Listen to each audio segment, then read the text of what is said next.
جب اللہ کو اپنے کسی بندے کا مانگنا پسند آ جاتا ہے تو وہ ہر روز اسے اپنے در پر بلاتا ہے۔ اس کا رونا سن کر بھی وہ مسکراتا ہے، کیونکہ وہ جانتا ہے کہ تم اس پر یقین رکھتے ہو، اس کی محبت پر بہت مان ہے تمہیں، اسی لیے تو اس کے حضور دامن پھیلا کر روتے ہو اور جانتے ہو تب اللہ تمہاری دعائیں سننے کے باوجود عطا کرنے میں دیری کیوں کرتا ہے؟ کیونکہ وہ چاہتا ہے کہ تمہیں کچھ دیر اور خود کو مناتا ہوا دیکھ سکے۔ قبولیت کی تو وہ پہلے ہی ٹھان چکا ہوتا ہے، بس تمہیں سننے کے لیے وقت بڑھا دیتا ہے، تو پھر اسے مناتے رہو، کیا پتہ تمہارا منانا ہی اسے پسند آ جائے اور وہ تمہیں تمہاری چاہ سے نواز دے۔ دعاؤں کی قبولیت میں صرف اچھے گمان رکھا کرو اور ہر قسم کے وسوسوں سے خود کو آزاد کر دو۔ جب تک اللہ کا فیصلہ نہیں آتا تب تک تم بھی مانگنے سے پیچھے نہ ہٹو، کیا پتہ تمہارا رونا اور گڑ گڑانا اللہ کو راضی کر رہا ہو اور وہ بھی وہی چاہتا ہو جو تم چاہتے ہو۔ بالکل ممکن ہے کہ قبولیت کا وقت کچھ ہی دیری کے فاصلے پر ہو اور تمہارا یقین اور صبر اس فاصلے کو سمیٹنے والے ہوں، تو پھر چھوڑ دو ناممکن کے قصے اور صرف لفظ ممکن کو ذہن نشین کر لو، کیونکہ اللہ کے لیے سب ممکن ہے اگر وہ ممکن کرنا چاہے، اور اس کی چاہت کس طرح حاصل کرنی ہے یہ تم بخوبی جانتے ہو۔ اللہ محبت سے انہی کو سنتا ہے جو اسے یقین اور مان سے پکارتے ہیں، وہ یقین جو ہر شک اور مایوسی سے پاک ہو۔ وہ انہیں کبھی خالی نہیں لوٹاتا جو اسے منانے میں ہر حد تک چلے جاتے ہیں۔ جب وہ کسی کو سجدوں میں رونا سکھا دے تو پھر ان آنسوؤں کی لاج رکھتا ہے۔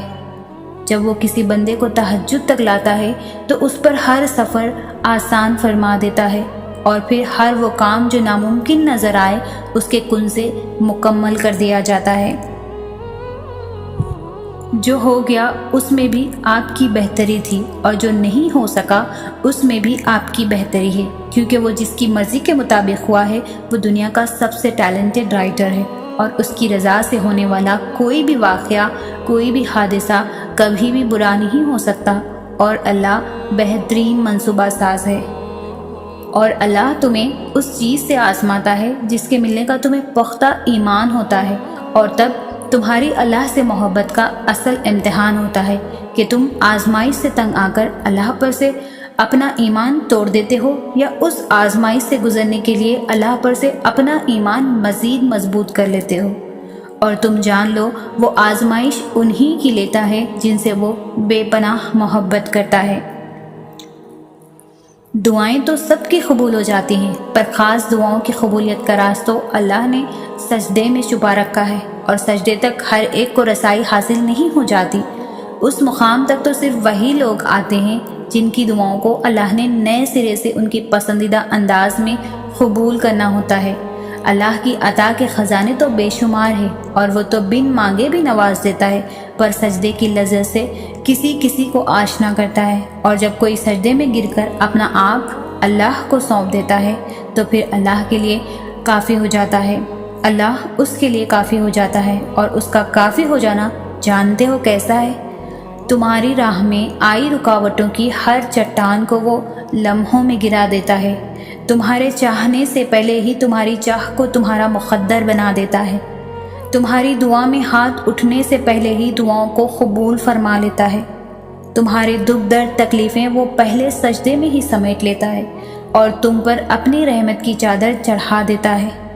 وہ فرشتے ہو کر بھی اتنا قریب نہیں ہوتے اس سے جس طرح دوران سجدہ اللہ تم سے قریب ہوتا ہے، اور تم اپنے رب کے اتنا قریب جاؤ اور وہ تمہیں خالی ہاتھ لوٹا دے، ایسا تو ہرگز نہیں ہوتا۔ زندگی میں مشکل لمحات آتے ہیں، بہت بار لگتا ہے کہ اب زندہ رہنے کی کوئی وجہ باقی نہیں رہی، بہت بار اپنے تمہیں چھوڑ دیتے ہیں، بہت بار تم خود اپنی زندگی سے نفرت کرنے لگتے ہیں۔ سنو اگر زندگی گراتی ہے تو پھر سے چلنا بھی سکھاتی ہے۔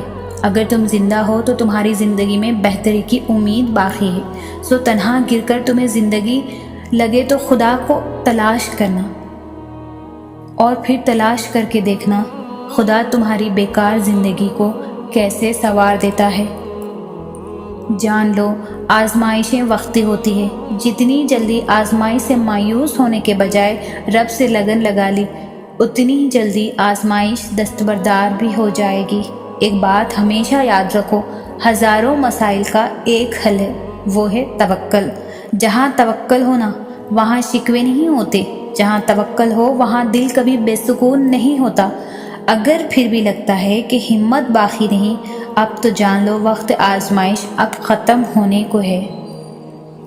دلوں کے حال اللہ بہتر جانتا ہے، اور تقدیروں کے کھیل بھی اسی کے ہاتھ میں ہیں۔ تو پھر کیوں مطمئن نہیں، کیوں سوچوں میں گھرے ہوئے ہو، کیوں اس کی بادشاہت پر یقین نہیں، کیوں اس کے فیصلوں پر راضی نہیں؟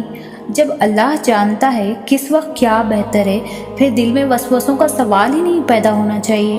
اگر ابھی بھی سوچوں میں ڈوبے ہوئے ہو، دل بے چین ہے، تو سمجھ جاؤ تم دل سے راضی نہیں اس کے فیصلوں پر۔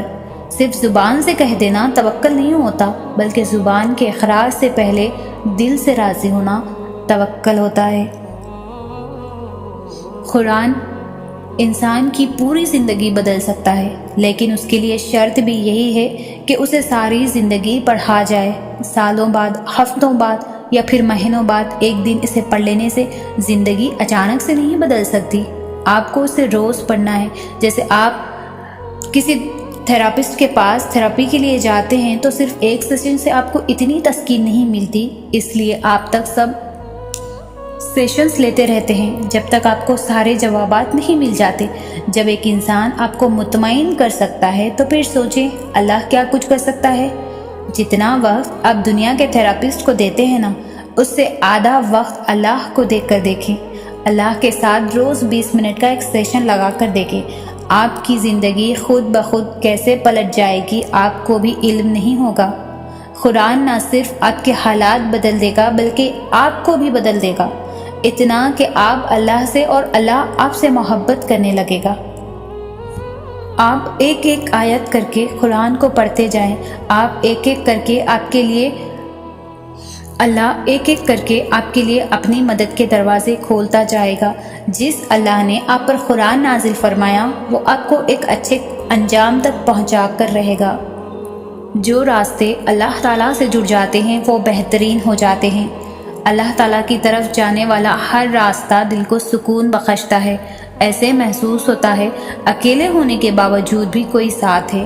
انسان کی تمنا نہیں ہے کیونکہ اللہ ساتھ ہے۔ کوئی چھوڑ دے تو تب بھی دل تشکر میں ڈوبتا چلا جاتا ہے۔ ہم مصلحت سمجھ کر شکوے کے انبار نہیں لگاتے، وہ رحمان ہے۔ اس سے جڑنے والے غنی ہوتے ہیں، جو اس سے جڑ جاتا ہے وہ اسی کے دل میں ہمیشہ کے لیے بس جاتا ہے۔ زندگی کے چاروں اطراف میں محبت الہی ہوتی ہے اور ہم ہوتے ہیں، بس یہ الفاظ ہوتے ہیں۔ مبارک ہو تم نے اپنے رب کو پا لیا، وہ جس کا نام الصبور ہے یعنی صبر دینے والا، پھر وہ کیسے تمہیں تڑپتا ہوا چھوڑ سکتا ہے؟ وہ جس کا نام العلیم ہے یعنی جاننے والا، پھر وہ کیسے تمہارے دل کی کیفیات سے بے خبر ہو سکتا ہے؟ وہ جس کا نام الرافع ہے یعنی بلند کرنے والا، پھر وہ کیسے تمہیں گرا رہنے دے سکتا ہے؟ وہ جس کا نام ہی القادر ہے یعنی قدرت والا، اس کے لیے پھر تمہارے ہر گمان کو حقیقت میں بدلنا بھلا کیا مشکل؟ دیر ہونے کا مطلب یہ نہیں کہ وہ دعا کبھی قبول نہیں ہونی، تم دعا مانگنا ہی چھوڑ دو۔ دعا مانگنے کا مطلب یہ بھی نہیں کہ اسی وقت قبول ہو جائے۔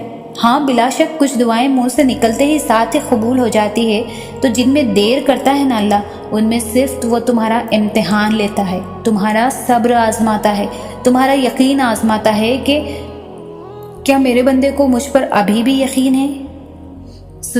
سنو تمہیں سب مل جائے گا جو تم چاہتے ہو۔